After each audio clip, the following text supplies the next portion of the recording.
Hay un libro del que, al parecer, casi nadie ha leído una sola página. Fue llamado el libro de Xian por una polémica mujer rusa, viajera, extraña, y vista por unos como genio y por otros como una impostora. Su nombre ya lo sabes seguro, Elena Petrovna Blavatsky. En 1888 publicó La Doctrina Secreta, y allí por primera vez dijo haber tenido en sus manos un manuscrito arcaico, escrito en una lengua, el senzar, que ningún filólogo conocía, con unas llamadas estancias, unos textos, que contaban cómo nace el universo desde lo absoluto incognoscible. Al leer esas estancias, sin los adornos teosóficos posteriores, porque Blavatsky las incluyó en su obra y se pueden leer, te das cuenta de que, esencialmente, dicen lo mismo que el Advaita Vedanta, el sivaísmo de Cachemira, el Zen y el taoísmo desde hace 3000 años. La misma realidad una absoluta, el mismo aliento esencial, pero también el mismo velo de ilusión. Pero mira, la verdad es que Blavatsky es densa y difícil de leer. Así que hoy te traigo una síntesis de la introducción que la propia Blavatsky escribió en La Doctrina Secreta para presentar estas enigmáticas estancias. Después te leeré las estancias originales, al menos tal como fueron publicadas por Blavatsky, que es lo único que tenemos. Y acabaré con una explicación, lo voy a intentar, de cada una, porque son tan complicadas que se hace necesario. Quédate porque la verdad vale la pena. Sé que en este canal en algunas ocasiones he dado un tirón de orejas o he advertido sobre la deriva que tomó la teosofía después de Blavatsky, con ese sincretismo forzado y ese exceso de imaginación e interpretación de todo lo que rodea a las corrientes de nueva era, incluida la teosofía. Pero en honor a la verdad, Blavatsky es otra cosa, porque Blavatsky es la teosofía original. Es una mente única, para mí muy superior a las derivaciones posteriores. Es cosa seria y debe ser tenida muy en cuenta. Así que comenzamos.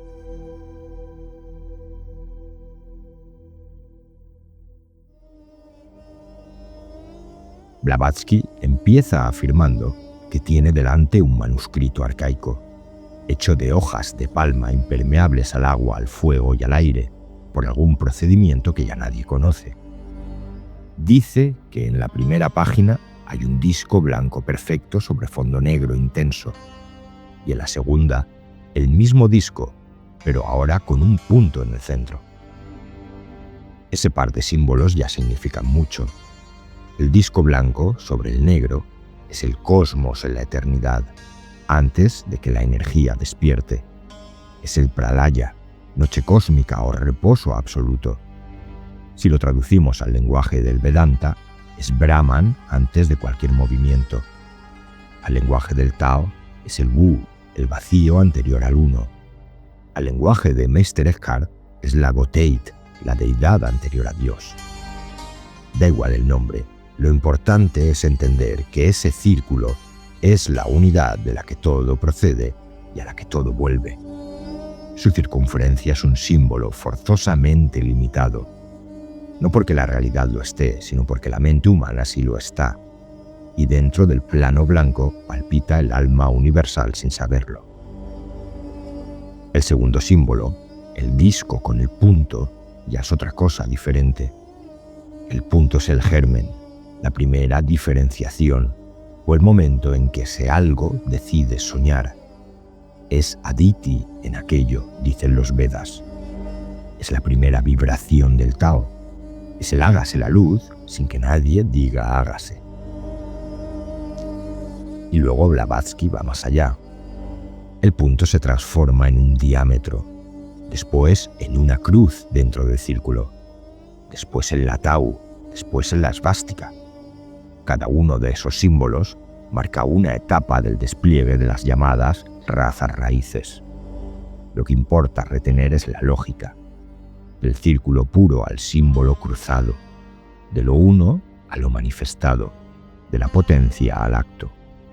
Igual que el shivaísmo de Cachemira describe el paso de Shiva a Shakti, de la conciencia inmóvil a su vibración creadora, Spanda, la vida una y el gran aliento. Llegamos al primer concepto que soporta toda la doctrina. Lo llama Blavatsky la vida una, eterna, invisible aunque omnipresente, sin principio ni fin, pero periódica en sus manifestaciones, inconsciente y sin embargo conciencia absoluta, incomprensible y sin embargo la única realidad existente por sí misma. Repito, inconsciente y conciencia absoluta. Esto que parece una contradicción es exactamente la formulación del Advaita de Brahman, Satchitananda, y al mismo tiempo Nirguna, sin atributos. Lo que tiene atributos no es lo real. Lo real está más allá de cualquier predicado, incluido el predicado consciente. Por eso los antiguos lo llamaban un caos para los sentidos, un cosmos para la razón. La frase es de Blavatsky, pero podría afirmarla tranquilamente Sankara. El atributo único, si es que puede llamarse atributo a esto, es el movimiento eterno. Lo llaman esotéricamente el gran aliento. Lo que no se mueve, dice ella, no puede ser divino. 5 siglos antes de Cristo, Leucipo, el maestro de Demócrito, decía que el espacio estaba lleno de átomos en movimiento incesante y que de las colisiones entre ellos surgían los movimientos rotatorios que dan origen a los mundos. Lucrecio y Epicuro repitieron la idea, añadiendo lo de la afinidad, que viene a ser, lenguaje antiguo, lo que hoy llamamos atracción gravitatoria. Vamos, el ocultismo serio, la física presocrática y la ciencia diciendo exactamente lo mismo. Pero atento a esto, el movimiento intracósmico, el de eso que no podemos pensar, es eterno e incesante. El movimiento cósmico, el de los planetas, las galaxias, las cosas que vemos, es finito y periódico. Uno es el Tao en sí, el otro son los 10.000 seres. Uno es Shiva, inmóvil, el otro la danza de Shakti. Uno es Brahman, el otro todas las olas que produce. Antes de proseguir, Blavatsky quiere aclarar lo del panteísmo, porque hay gente que oye panteísmo y se imagina que es creer que el árbol es un dios, que el río es un dios, que mi vecino es un dios, todo a la vez. Pero lo que el panteísmo serio dice es que no hay nada fuera de la realidad una. No es que cada cosa sea un dios o Dios, como si Dios fuera la suma de todas las cosas. Es que cada cosa es una modulación temporal de eso que no tiene nombre, igual que cada ola es una modulación del océano sin dejar de ser en su esencia agua del océano. No hay dos realidades. Hay una realidad que se manifiesta de 1000 maneras y se retrae y se vuelve a manifestar sin perder nunca su unidad de fondo. Esto, dicho en lenguaje vedántico, es Advaita, no dos. Dicho en Zen, es una sola luna reflejada en 1000 charcos. Dicho en lenguaje hermético, lo de arriba es como lo de abajo. El panteísmo no rebaja a Dios al nivel de las cosas, eleva las cosas al nivel de su raíz esencial divina. Blavatsky dice que toda la doctrina secreta descansa sobre 3 proposiciones indistinguibles de la formulación clásica del Advaita. Vamos a verlas.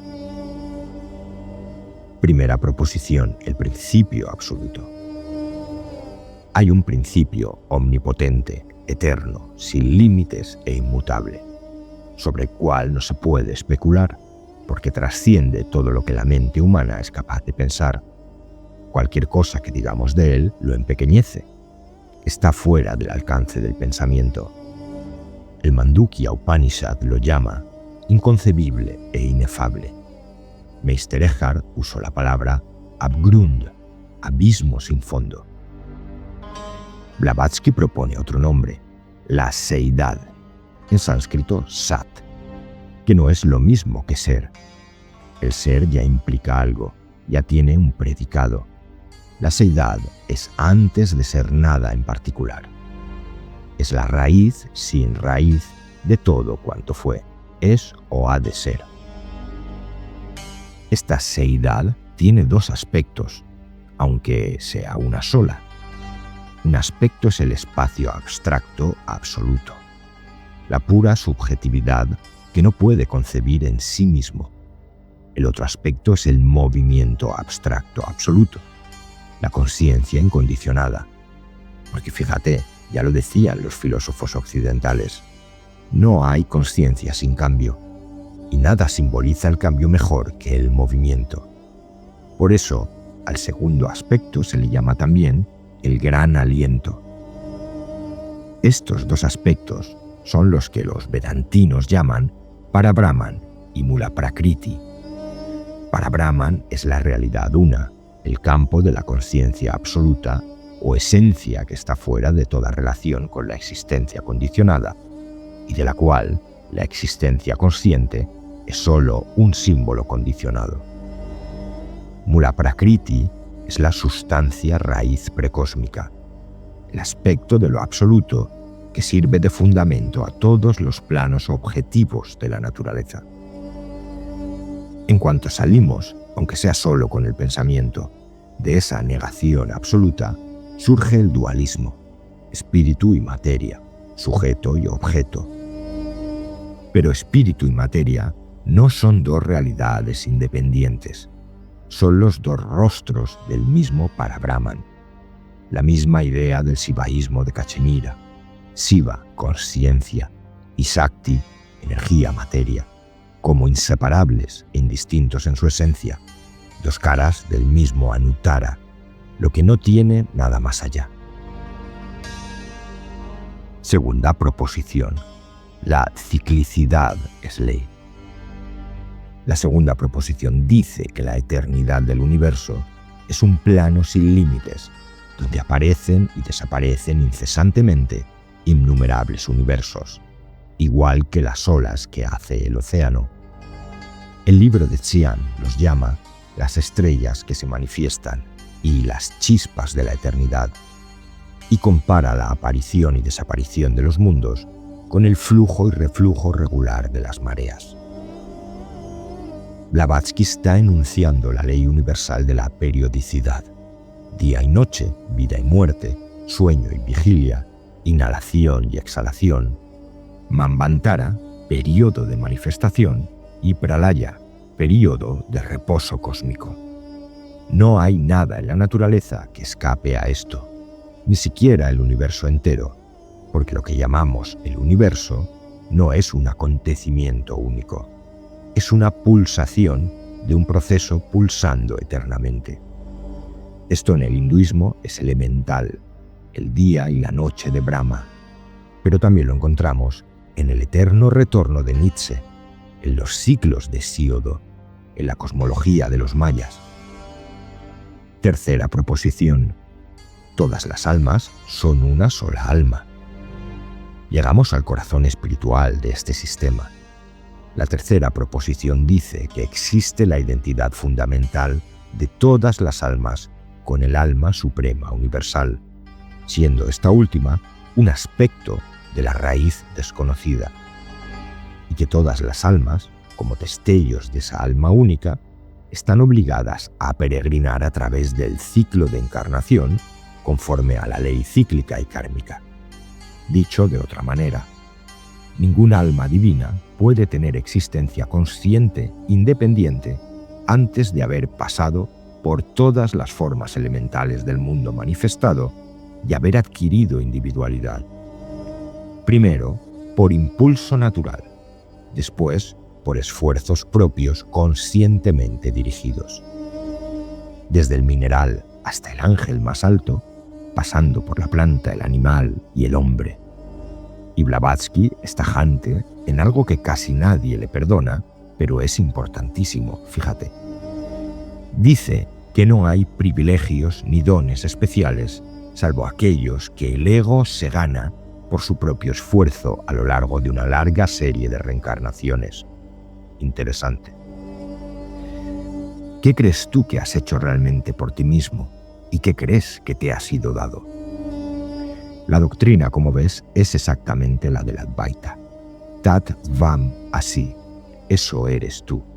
La identidad del Atman, el alma individual, con el Brahman, el alma universal. Lo que Ramana Maharshi repitió y lo que Nisargadatta machacaba con la palabra yo soy. También el Zen lo recogió cuando Huineng pregunta: ¿cuál es tu rostro original, el que tenías antes de que nacieran tus padres? Es lo mismo, solo cambia el lenguaje. Pasamos ahora a los 3 logos y el Fohat, el puente. Entre lo absoluto y el universo manifestado, Blavatsky describe una arquitectura intermedia. La llama los 3 logos. El primer logos es el logos impersonal no manifestado, el precursor del manifestado. Es la primera causa, lo inconsciente de los panteístas europeos. El segundo logos es espíritu-materia, la vida, lo que en sánscrito se nombra como Purusha y Prakriti, el principio consciente y el principio sustancial indisociables. Y el tercer logos es la ideación cósmica, Mahat o inteligencia, el alma universal del mundo, el noumeno cósmico de la materia, la base de las operaciones inteligentes de la naturaleza. Ahora atento. Para que el universo manifestado exista, hace falta algo que conecte la ideación cósmica con la sustancia cósmica. Sin ese puente, la consciencia se quedaría en abstracción vacía y la materia en oscuridad sin sentido. A ese puente Blavatsky lo llama Fohat. Fohat es, dicho rápido, el medio por el cual las ideas que existen en el pensamiento divino se imprimen sobre la sustancia cósmica como leyes de la naturaleza. Bien, Fohat es la energía dinámica de la ideación cósmica, como un poder director de toda manifestación. El pensamiento divino transmitido y hecho manifiesto a través de los Dhihan Chohans, o arquitectos del mundo visible, como si fuera un eslabón misterioso que une la mente a la materia y que actúa como el principio vivificante que electriza cada átomo y le da vida. Si esto te suena a otra tradición, no te equivocas. Fohat es prácticamente Spanda en el shivaísmo, el Cachemira, la vibración primordial de la conciencia que crea, sostiene y reabsorbe lo manifestado. Es también muy cercano a lo que en chino se llama Qi, energía que fluye, y en sánscrito a prana, el aliento que mantiene vivas todas las cosas. La idea, en todos los casos, es que entre lo absoluto y lo manifestado tiene que haber un vehículo dinámico, un puente eléctrico, una corriente que traslade lo inefable hacia las formas. Brahman en los Vedas es Kalahamsa, el cisne eterno. Pero según Blavatsky, los orientalistas occidentales confundieron los dos significados. A Brahman, neutro, hay que llamarlo Hamsa Vahana, el que usa el cisne como vehículo, mientras que Brahma, creador masculino, es el verdadero Kalahamsa. La realidad absoluta no es el cisne, cabalga el cisne. Una manera de decir que lo incognoscible no se confunde con su primer movimiento. Bien, antes de presentar las estancias en sí, Blavatsky avisa de que las 7 estancias no describen la evolución cósmica universal, es decir, no hablan del cosmos completo, sino que describen la cosmogonía de nuestro sistema planetario, lo que es visible alrededor nuestro, después de un pralaya solar. La doctrina sobre la evolución del cosmos universal no se da, dice ella, porque no sería comprensible ni siquiera para las inteligencias superiores de la época. Ni siquiera los más elevados han penetrado los misterios más allá de los límites que separan los sistemas solares del Sol central. Lo que se publica es solo nuestro cosmos visible, después de una noche de brama. Bien, la verdad es que esta advertencia es coherente con lo que dicen todos los grandes místicos. Hay siempre un velo más, y un velo más, y un velo más. Quien dice haber tocado el último, miente. Ramana, Nisargadatta, los del Zen, todos lo dicen igual. Hay una zona en la que ni hay palabras ni explicaciones, solo silencio. Las estancias pueden verse como una especie de fórmula algebraica abstracta de la evolución. No explican todos los pasos intermedios entre la primera vibración y el momento actual. Dan 7 términos de la fórmula, los 7 grandes hitos o incógnitas.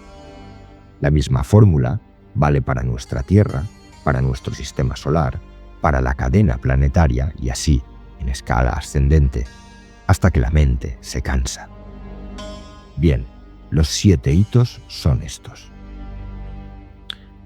La estancia 1 describe el estado del todo uno durante el pralaya, antes del primer movimiento del despertar.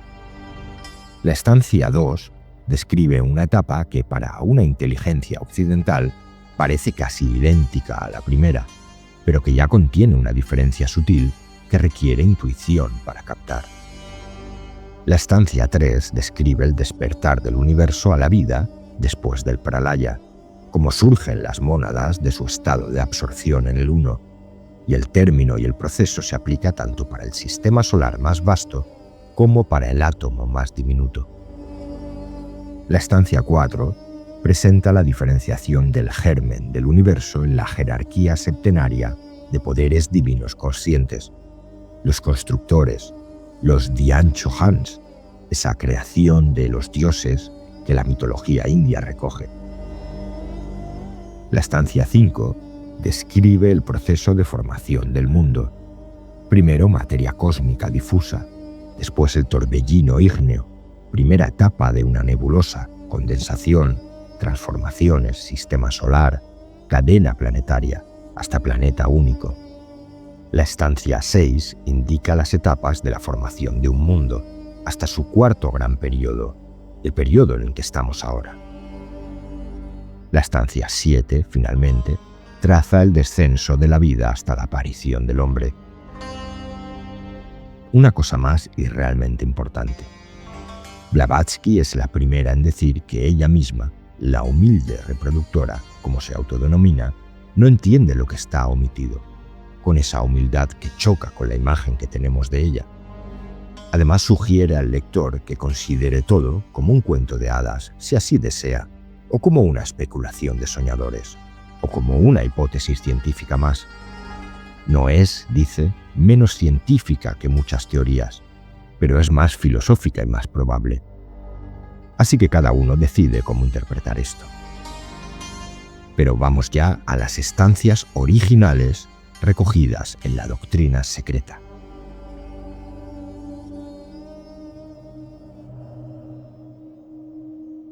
Las 7 estancias del libro de Xian, texto original tal como fue traducido por Blavatsky. Estancia 1. El Eterno Padre, envuelto sus siempre invisibles vestiduras, había dormitado una vez más por 7 eternidades. El tiempo no existía, pues yacía dormido en el seno infinito de la duración. La mente universal no existía, pues no había ají para contenerla. Las 7 sendas de la felicidad no existían. Las grandes causas de la desdicha no existían, porque no había nadie que las produjese y fuese aprendido por ellas. Solo tinieblas llenaban el todo sin límites, pues Padre, Madre e Hijo eran una vez más uno, y el Hijo no había aún despertado para la nueva rueda y su peregrinación en ella. Los 7 señores sublimes y las 7 verdades habían dejado de ser, y el universo, el hijo de la necesidad, estaba sumido en Paranispana para ser exhalado por aquello que es, y sin embargo no es. Ninguna cosa existía. Las causas de la existencia habían sido destruidas. Lo visible que fue y lo invisible que es permanecían en eterno no ser, el único ser.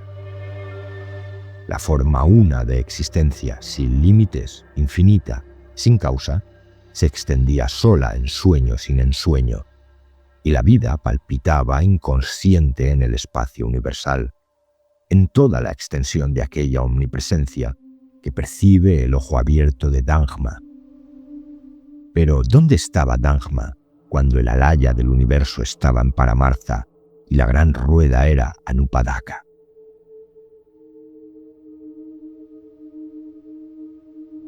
Estancia 2. ¿Dónde estaban los constructores, los brillantes hijos de la aurora del Manvantara? En las tinieblas, desconocidas en sus aji paranispanna. Los productores de la forma, derivada de la no forma, que es la raíz del mundo, la Devamatri y Svabhavat, reposaban en la felicidad del no ser. ¿Dónde estaba el silencio? ¿Dónde los oídos para percibirlo? No había silencio ni sonido, nada, salvo el incesante hálito eterno, para sí mismo ignoto. La hora no había sonado todavía, el rayo no había brillado aún hacia dentro del germen, la Matripadma aún no se había henchido, su corazón no se había abierto todavía para recibir el rayo único y caer después, como 3 en 4, en el regazo de Maya. Los 7 no habían nacido todavía del tejido de luz. El padre-madre Svabhavat era solo tinieblas y Svabhavat estaba en tinieblas. Estos dos son el germen y el germen es uno. El universo estaba aún oculto en el pensamiento divino y en el divino seno.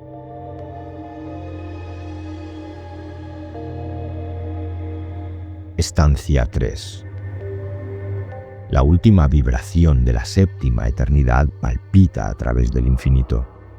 La madre se hincha y se ensancha de dentro a fuera, como el botón del loto.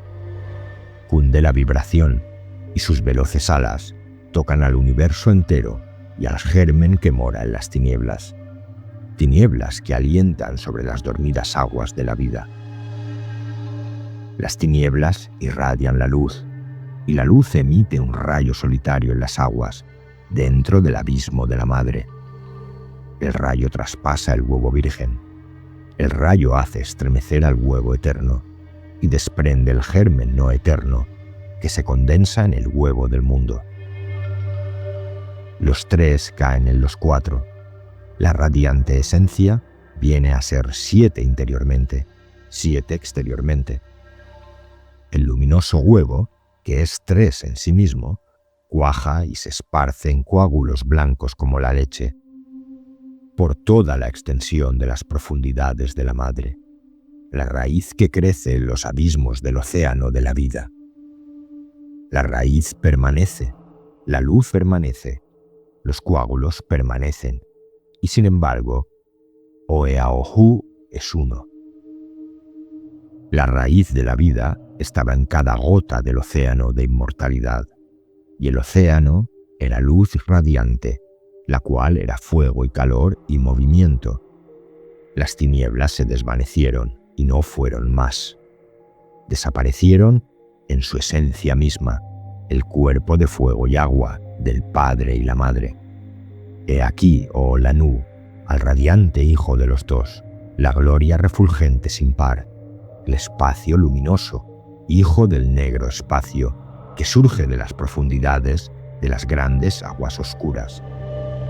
Él es Oeaohu, el más joven. Él brilla como el sol, es el resplandeciente dragón divino de la sabiduría. El 1 es 4, y 4 toma para sí 3, y la unión produce el Sapta, en quien están los 7, que vienen a ser los Tridasa, las huestes y las multitudes. Contémplale levantando el velo y desplegándolo de oriente a occidente. Ocúltalo de arriba y deja ver lo de abajo como la gran ilusión. Señala los sitios para los resplandecientes y convierte lo superior en un mar de fuego sin orillas y el uno manifestado en las grandes aguas. ¿Dónde estaba el germen y dónde estaban entonces las tinieblas? ¿En dónde está el espíritu de la llama que arde en tu lámpara, oh Lanú? El germen es aquello, y aquello es la luz, el blanco hijo resplandeciente del oscuro Padre oculto. La luz es llama fría, y la llama es fuego, y el fuego produce el calor que da lugar al agua, el agua de vida en la Gran Madre. El Padre Madre teje una tela, cuyo extremo superior está unido al espíritu, luz de la obscuridad única, y el inferior a la materia, su extremidad de sombras. Esa tela es el universo, tejido con las dos sustancias hechas en uno, que es Svababat. Se ensancha cuando el soplo de fuego se extiende sobre ella, se contrae cuando el aliento de la madre la toca. Los hijos se disgregan entonces y se esparcen para volver al seno de su madre al final del gran día y ser de nuevo unos con ella. Cuando se enfría se hace radiante. Sus hijos se dilatan y contraen dentro de sí mismos y en sus corazones. Ellos abarcan el infinito.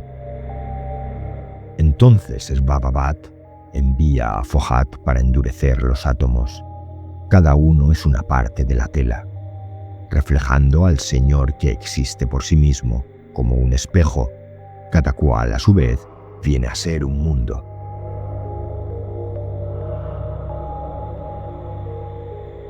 Estancia 4. Hijos de la tierra, escuchad a vuestros instructores, los hijos del fuego. Sabed que no hay ni primero ni último, porque todo es un número que procede de lo que no es número. Aprended lo que nosotros, que descendemos de los 7 primeros, lo que nosotros, que nacimos de la primitiva llama, hemos aprendido de nuestros padres. Del resplandor de la luz, el rayo de las eternas tinieblas, surgen en el espacio las energías despertadas de nuevo, el 1 del huevo, el 6 y el 5. Después el 3, el 1, el 4, el 1, el 5, el doble 7, la suma total. Y estas son las esencias, las llamas, los elementos, los constructores, los números, los arupa, los rupa y la fuerza o el hombre divino, la suma total. Y del hombre divino emanaron las formas, las chispas, los animales sagrados y los mensajeros de los sagrados padres dentro del Santo Cuatro. Este era el ejército de la voz, la divina madre de los 7. Los destellos de los 7 están sometidos y son los servidores del primero, del segundo, del tercero, del cuarto, del quinto, del sexto y del séptimo de los 7. Estos son llamados esferas, triángulos, cubos, líneas y modeladores. Pues así se sostiene el eterno Nidana. El Oi-Jahu, que es las tinieblas, es ilimitado, o el que no es número. Adi Nidana, el Svababat, el Adi Sanat, el número, pues él es uno. La voz de la palabra, Svababat, los números, pues él es 1 y 9. El cuadrado sin forma. Y estos 3 encerrados dentro del 4 sagrado. Y los 10 son el universo Arupa. Luego vienen los hijos, los 7 combatientes, el 1, el octavo excluido, y su aliento que es el hacedor de la luz. Después los segundos 7, que son los Lipika, producidos por los 3. El hijo desechado es 1. Los hijos soles son innumerables. Estancia 5. Los 7 primordiales, los 7 primeros soplos del dragón de la sabiduría, producen a su vez el torbellino de fuego con sus sagrados alientos de circulación giratoria. Ellos hacen de él el mensajero de su voluntad. El Tsiu se convierte en Fohat, el hijo veloz de los hijos divinos, cuyos hijos son los Lipika, lleva mensajes circulares. Fohat es el corcel y el pensamiento el jinete. Él atraviesa como el rayo las nubes de fuego. Da 3 y 5 y 7 pasos a través de las 7 regiones superiores y de las 7 inferiores. Alza la voz y llama a las chispas innumerables y las reúne.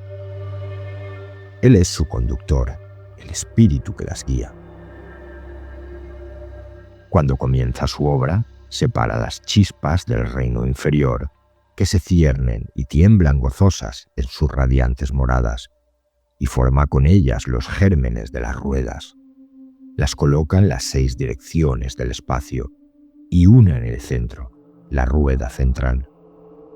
Fohat traza líneas espirales para unir la sexta a la séptima, la corona. Un ejército de los hijos de la luz se sitúa en cada uno de los ángulos. Los Lipika se colocan en la rueda central. Dicen ellos: esto es bueno. El primer mundo divino está dispuesto. El primero, el segundo. Entonces el divino Arupa se refleja en Chaya Loka, la primera vestidura de Anupadaka. Fohat da 5 pasos y construye una rueda alada en cada ángulo del cuadrado para los 4 santos y sus huestes. Los Lipika circunscriben el triángulo, el primer uno, el cubo, el segundo uno y el pentáculo dentro del huevo. Este es el anillo llamado no se pasa, para los que descienden y ascienden, para los que durante el kalpa están marchando hacia el gran día. Sed con nosotros.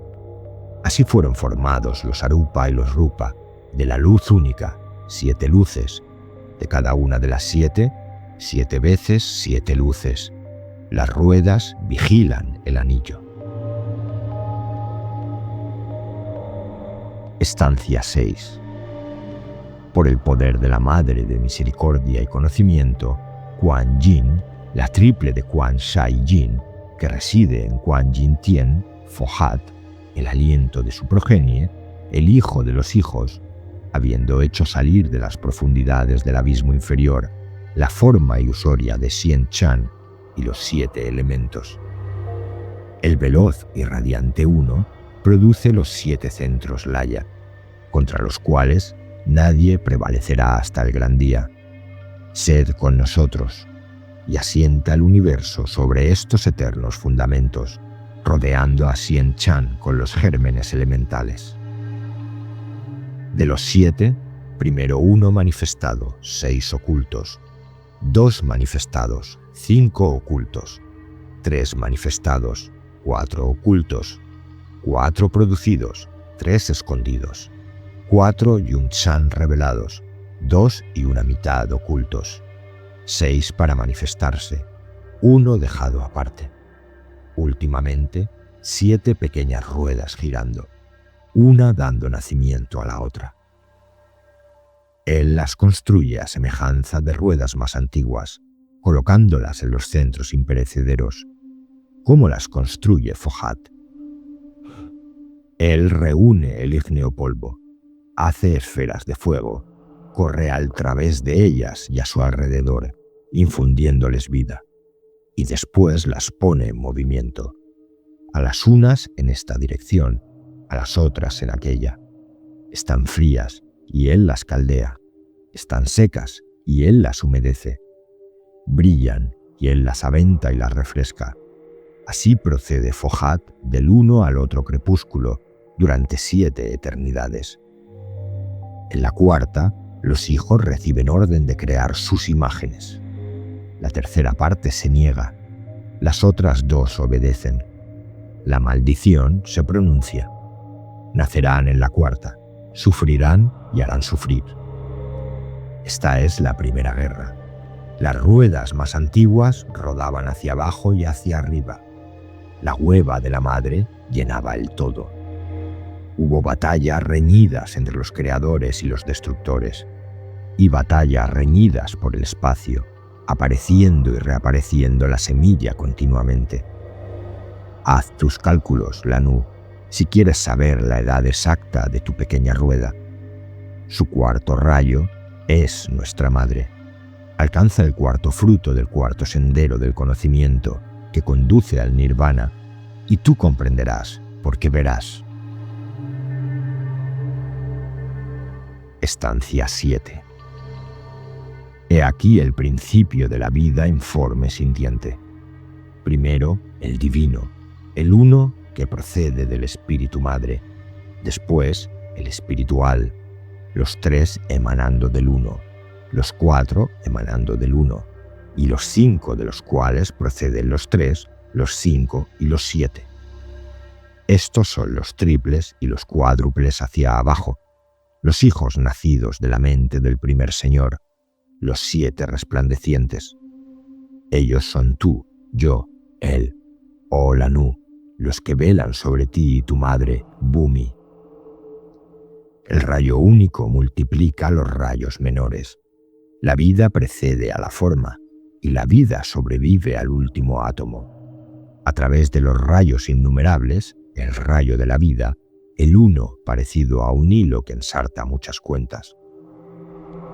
Cuando el uno se convierte en dos, aparece el triple, y los tres son uno. Y este es nuestro hilo, oh Lanú, el corazón del hombre planta, llamado Saptaparma, el raíz que jamás perece, la llama de 3 lenguas y 4 pabilos. Los pabilos son las chispas que parten de la llama de 3 lenguas proyectada por los 7, de quienes es la llama. Rayos de luz y chispas de una luna que se refleja en las movientes ondas de todos los ríos de la tierra. La chispa pende de la llama por el más tenue hilo de Fohat. Ella viaja a través de los 7 mundos de Maya. Se detiene en el primero, y es un metal y una piedra. Para el segundo, y él ha hecho una planta. La planta gira a través de 7 cambios, y viene a ser un animal sagrado. De los atributos combinados de todos ellos, se forma Manu, el pensador. ¿Quién lo forma? Las 7 vidas y la vida una. ¿Quién lo completa? El quíntuple La. ¿Y quién perfecciona el último cuerpo? Pez, pecado y soma. Desde el primer nacido, el hilo entre el silencioso vigilante y su sombra se hace más y más fuerte y radiante a cada cambio. La luz del sol de la mañana se ha cambiado en la gloria del mediodía. Esta es tu rueda actual, dijo la llama a la chispa. Tú eres yo misma, mi imagen y mi sombra. Yo me he revestido de ti, y tú eres mi Baján hasta el día sed con nosotros, en que has de volver a ser yo misma y otros, tú misma y yo. Entonces los constructores, terminada su primera vestidura, descienden sobre la radiante tierra y reinan sobre los hombres, que son ellos mismos.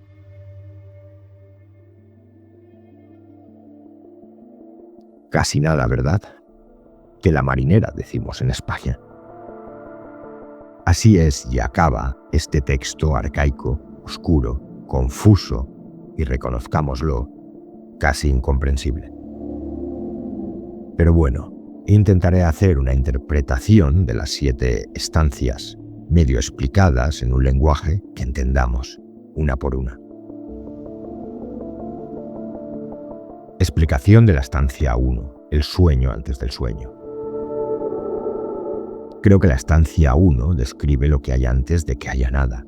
El tiempo no existía, la mente universal no existía, las causas no existían. Cualquier afirmación positiva traicionaría aquello. Lo único que se puede hacer es ir quitando. Esto en el Vedanta es la vía del neti neti. No es esto, no es esto.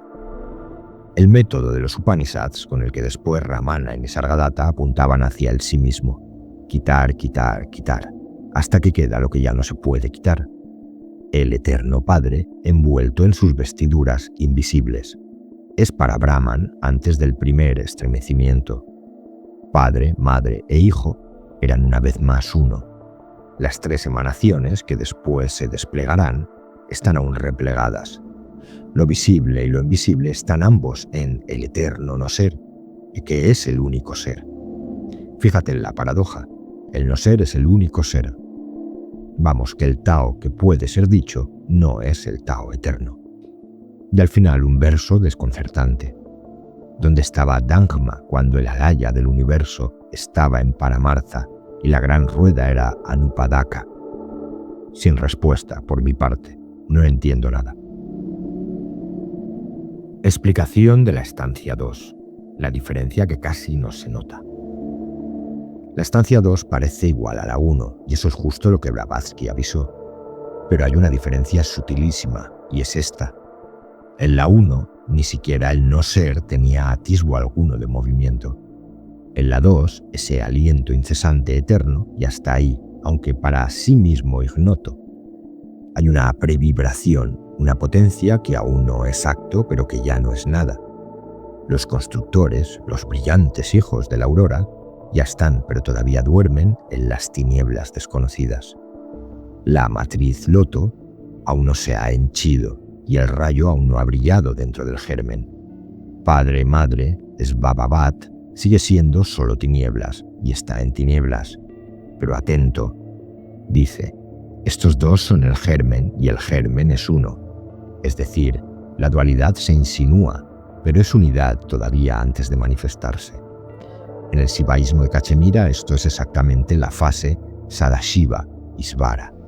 Shiva y Shakti aún no se han diferenciado del todo, pero la posibilidad de la diferenciación ya está vibrando dentro de su unidad. Creo que es como el punto de pausa entre la inspiración y la expiración. Algo va a ocurrir potencialmente, pero todavía no. Explicación de la estancia 3, el despertar. Ahora ya pasa todo, como un Big Bang esotérico.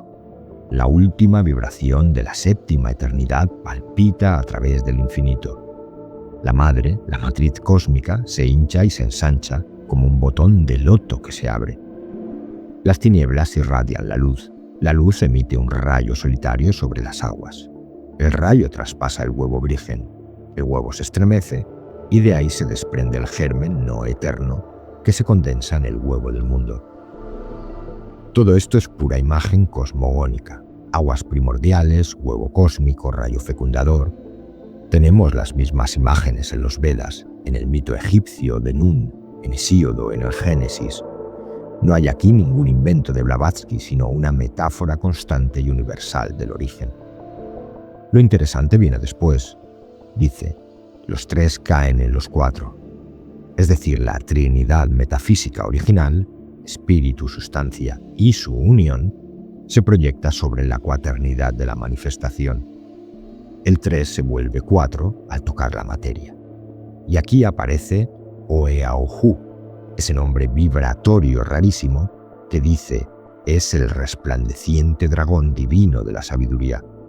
Una imagen muy taoísta, por cierto. El dragón como símbolo del flujo del Tao, de la sabiduría que se mueve y crea. El verso clave aquí es este. El padre-madre teje una tela, cuyo extremo superior está unido al espíritu y el inferior a la materia. Esa tela es el universo entero, tejido con dos sustancias hechas una sola, y se ensancha cuando el soplo de fuego se extiende, se contrae cuando el aliento de la madre lo toca. Sístole y diástole cósmica, inhalación y exhalación de Brahma, y al final Svabhavat envía a Fohat para endurecer los átomos, para fijar la materia primordial. El puente entre lo inefable y lo tangible ya está actuando. Explicación de la estancia 4, el ejército de la voz. Explicación de la estancia 4, el ejército de la voz. Después del despertar y la primera tela cósmica, vienen los constructores. Y aquí Blavatsky introduce una idea que en Occidente cuesta tragar. El universo no es construido por un Dios omnipotente, sino por una especie de jerarquía de inteligencias que ejecutan el plan ya contenido en el pensamiento divino. Los Dhyan Chohans, los señores de la meditación. Hijos de la tierra, escuchad a vuestros instructores, los hijos del fuego. Sabed que no hay ni primero ni último, porque todo es un número, que procede de lo que no es número. Lo que dice es que la manifestación entera tiene una estructura numérica, una arquitectura matemática. Pero esa arquitectura emerge de algo que no tiene número, es decir, de lo no contable, lo no medible e indeterminado.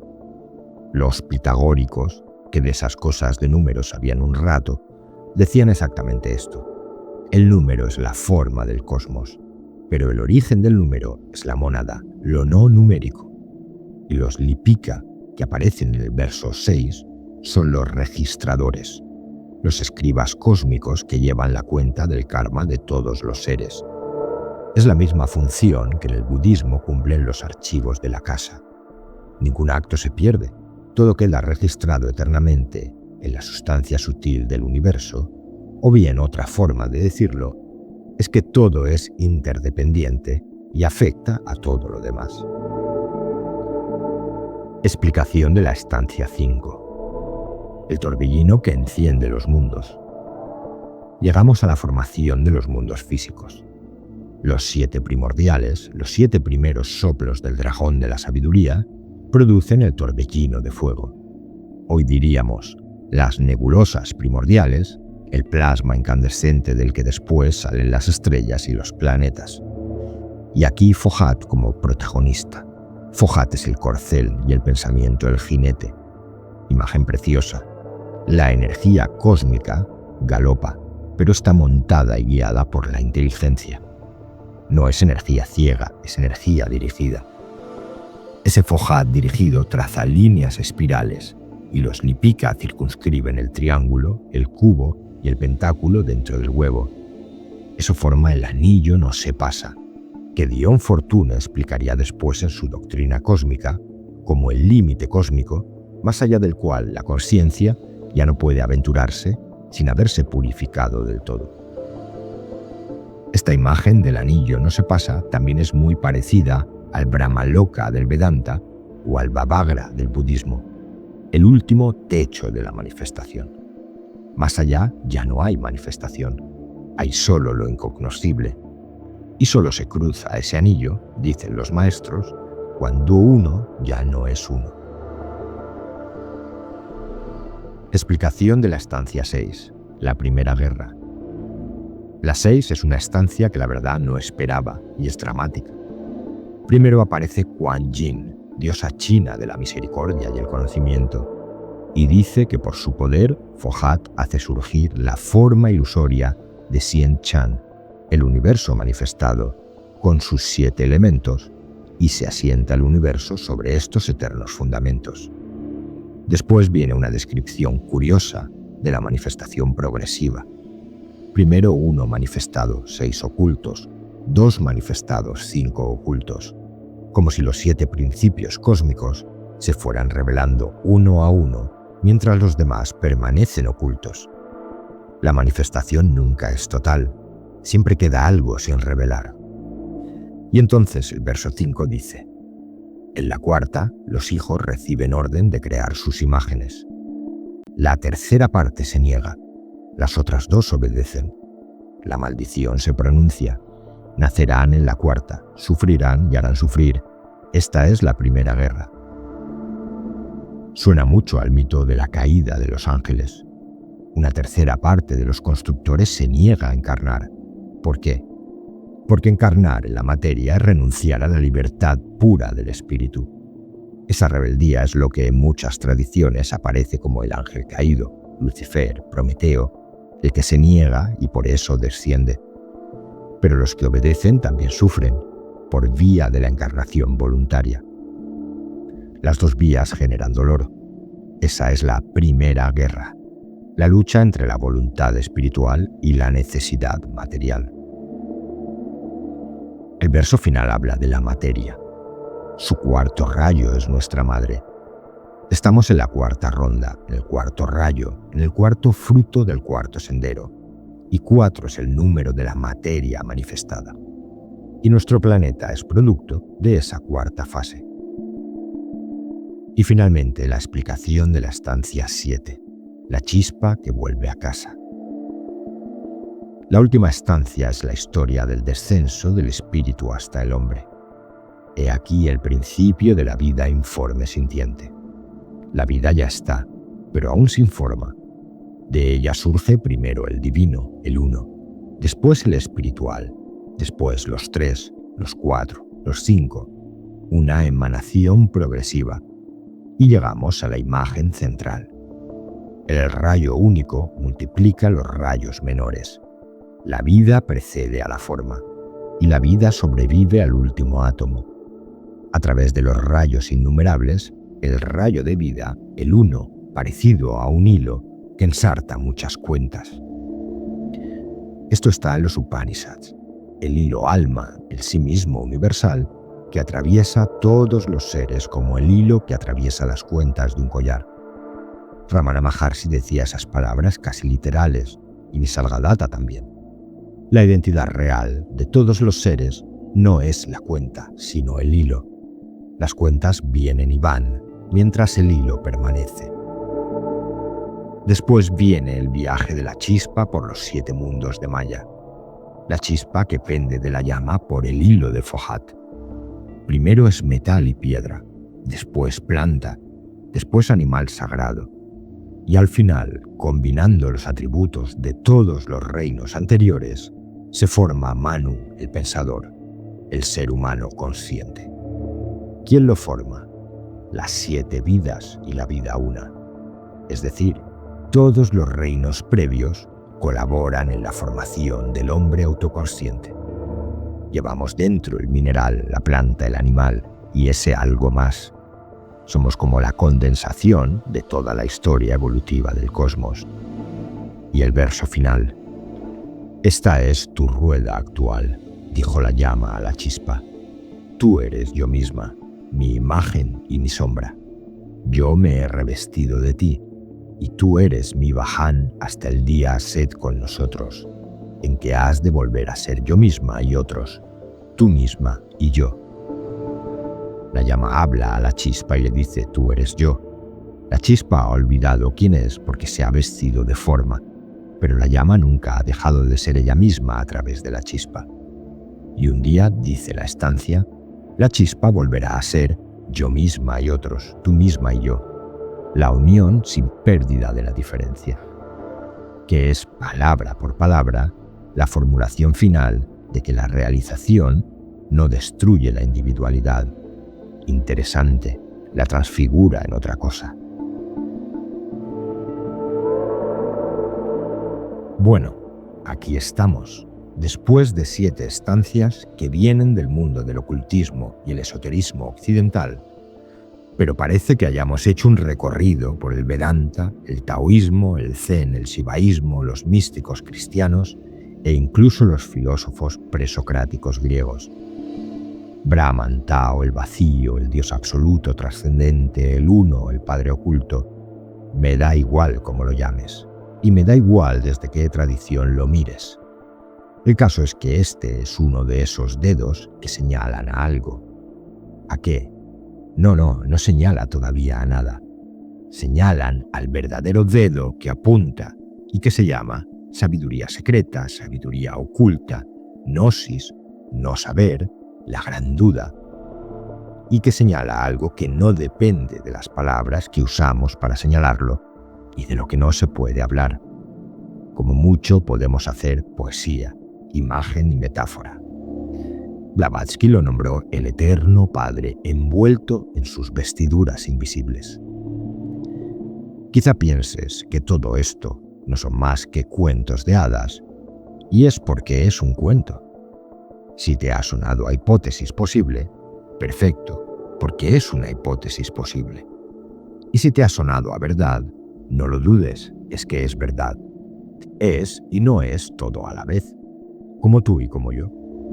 Somos las chispas y la llama, y el hilo que ensarta todas las cuentas.